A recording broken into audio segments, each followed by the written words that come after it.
Habang tumatagal, tinutunaw niya yung bawat laman, balat, tsaka bone ng mukha ko. Nanulo lang ako or naingkanto kahit sino magkakaroon ng ganitong sakit. Kung makikita natin dito sa video, no, iba. Mostly talagang iba yung itsura ng ilong ni ma'am. Talagang obvious yung deformity. Tapos kung makikita natin yung kulay ng skin sa paligid ng ilong dito, medyo mas maputi-puti. Pag kinumpara natin yung skin dito, mas maputi kumpara dito sa pisngi niya na medyo pinkish na konti. Mas maganda yung blood flow.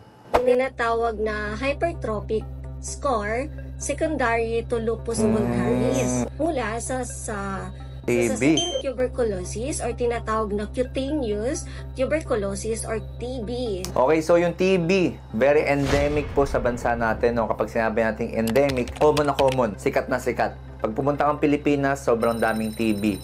Ngayon, kapag pumunta ka sa ibang bansa, kapag sinabi mo yung sakit na TB, very rare sa kanila yun. Sasabihin ng mga doktor sa ibang bansa, wala yan masyado dito sa amin. Pero pagdating sa Pilipinas, itong TB, very common. Dami nagkakasakit and talagang laganap siya, endemic siya. Tuberculosis ay hindi lamang sa baga or sa lungs. Maaari din ito magmula sa dugo o sa kulani o sa pagsusugat.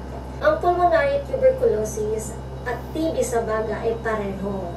So, tama yung sinasabi ni ma'am, no? Ang TB, ang pagkakalam natin, inuubo ng matagal, nagpapawis sa gabi, nagbabawas ng timbang, mahina resistensya ng katawan. Tapos sila yung binibigyan ng gamutan. Yung bacteria na TB, sobrang galing niyan mag-infect sa ibang parte ng katawan eh. Pwede ka magkaroon ng TB sa balat. Kagaya nga ng sabi ni ma'am, cutaneous TB. Pwede kang magkaroon ng TB sa atay. Hindi namang sa brain, sa utak ka magkaroon ng TB. So yung TB, kung saang-saang parte ng katawan siya pwede pumunta. Common as Mycobacterium tuberculosis. Mycobacterium. Ito yung bacteria na nangangailangan ng oxygen. Correct. Para mabuhay. Tama. So, aerobic siya. Pag sinabi natin aerobic, requirement ng bacteria na yun na dapat yung pupuntahan niya is merong oxygen. Kaya siya common na common sa baga. Kasi yung baga natin, sobrang daming oxygen niyan. Pupunta siya dun sa mga parts ng katawan na merong blood flow. Kasi sa dugo natin, meron pa ring oxygen yun. So, ito po yung x-ray natin, no? Kapag nagpapa-x-ray tayo sa mga doktor, ito yung puso. Tapos ito yung mga ribs, mga buto natin dito na ganun. Mga ribs po yan. Tapos yung mga itim-itim sa gitna ng ribs, sa baga po yun. And ito po yung pinaka-itsura ng TB. Yung pinaka-infected na portion ng baga na may TB. So yan, madumi, may mga puti-puti. Kasi kapag kinumpara natin sa kabila, wala naman eh. Pero pag dito, maputi talaga. Tapos ito naman po yung TB sa buto dito sa spinal column natin. So ito po muna yung normal. Malinis, diretso. Pag may TB sa buto, ganyan po baliko. Ito po yung pinaka-infected na portion. Baliko siya nakaganon, parang angulated. Ang unang-una niyang inaatake Baga. is yung dugo or yung baga. So, since endemic siya sa bansa natin, ang dami pong meron. Minsan, nagkakaroon ng mga pasyente na meron silang TB, pero wala silang sintomas masyado. Minsan naman, may mga pasyente na may TB sila, tapos ang tagal ng mga ubo nila, lagnat nila ng panghihina ng katawan. So, again, ang TB, ang primary risk factor po niyan ay kapag mababa yung resistensya ng katawan mo.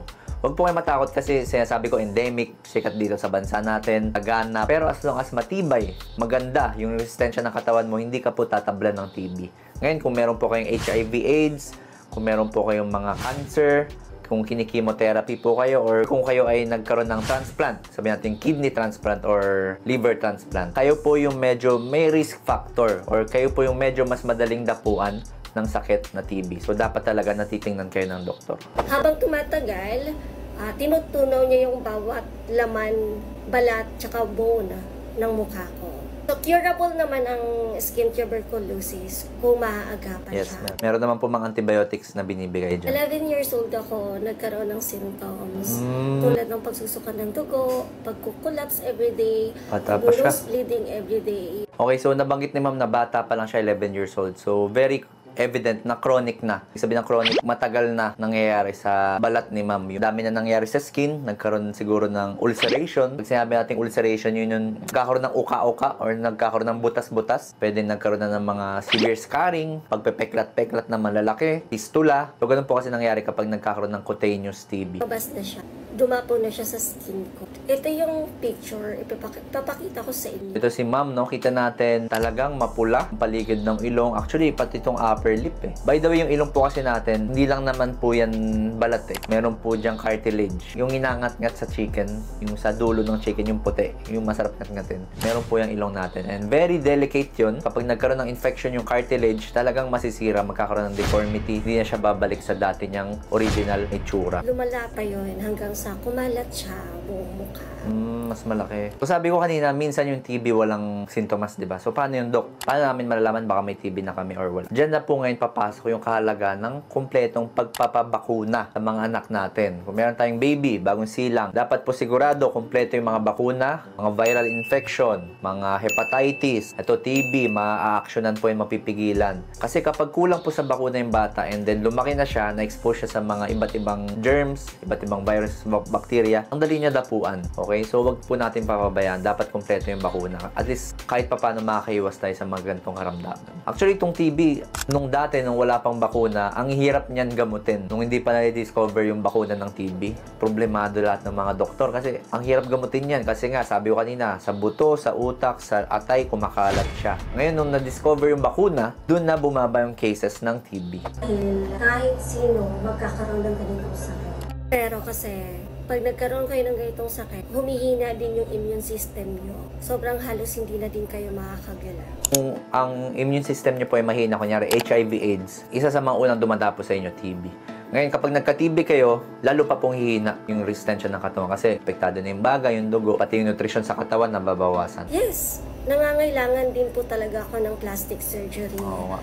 Para maibalik yung nawala sa akin. Oo. So, yun naman yung good thing, no, sa modern medicine. So, kahit nagkaroon tayo ng mga ganitong deformity, since modern medicine na, dami na pong specialista, yung plastic surgeon na nabanggit ni ma'am, kailangan niya po yan para maayos. Mapalitan po yung sira. Queenie, willing po kami makapagbigay ng financial assistance sa inyo para makatulong. Especially dito sa revenue ng video na to. At makaiwas sa discrimination. Na naman yung ayoko sa internet world eh. Siguro ang daming nagsasabi nito kay ma'am. Ma'am, ano nangyari dyan? Ba't ganyan? Nakulam ka ba? So, nagko-comment nang hindi alam yung buong storya. So, iwasan po natin yun kasi nakaka-apekto tayo sa mga tao. Sabi nga nila, kung wala kang magandang sasabihin, sa sarili mo na lang. Huwag mo na i-comment. Okay, again, TB, very common sa baga. Yan yung pinakaunang parte ng katawan na naapektuhan. Mga sintomas yan kapag nag-uubo kayo ng more than 2 weeks na.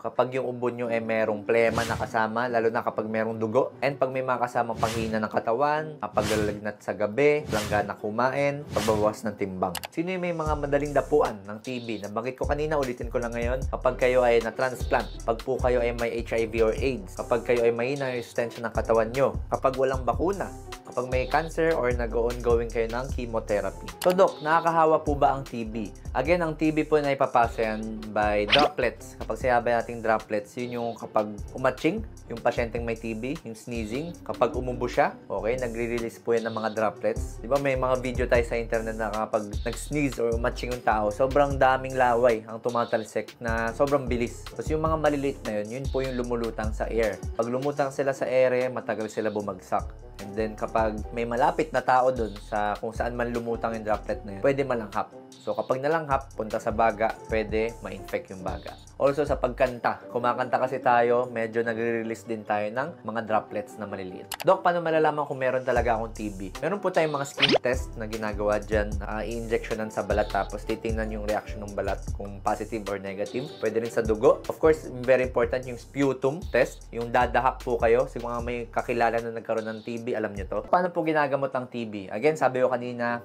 6 to 9 months na antibiotic. Then, usually, yung iba pupunta talaga sa mga DOTS, TB DOTS Center. Kung nakikita nyo yun sa mga health center natin. Kailangan pumunta doon ng pasyente kasi kailangan makita ng mga healthcare professionals na nilulunok talaga ng pasyente yung antibiotic. Kasi yung iba minsan ayaw nila yung lasa, ayaw nila yung side effects. Yung iba, hindi makapag-comply, hindi masunod yung pag-inom ng antibiotic. So, maganda, nagpupunta sa mga TB DOTS or kung meron naman kayong mga private na doctor or sa mga private na hospitals kayo, okay lang din. Basta iinumin po araw-araw, bawal po magmintis. So, paano makaiwas? Again, number 1 rule, dapat matibay or malakas ang resistensya ng katawan. Very endemic sa bansa natin. Siguro, 25 to 50% pwede magkaroon, pero hindi ka magmamanifest ng TB as long as maganda yung resistensya ng katawan mo. And, pangalawa, dapat meron kang bakuna. Kung meron kayong tanong, comment down below. And kung nag-benefit ka sa video na to, please follow my social media pages. To Miss Queenie Smiles, I'm trying to reach out to you. Mag-usap po tayo kasi ready po kami tumulong sa iyo financially. And of course, thank you for sharing your story.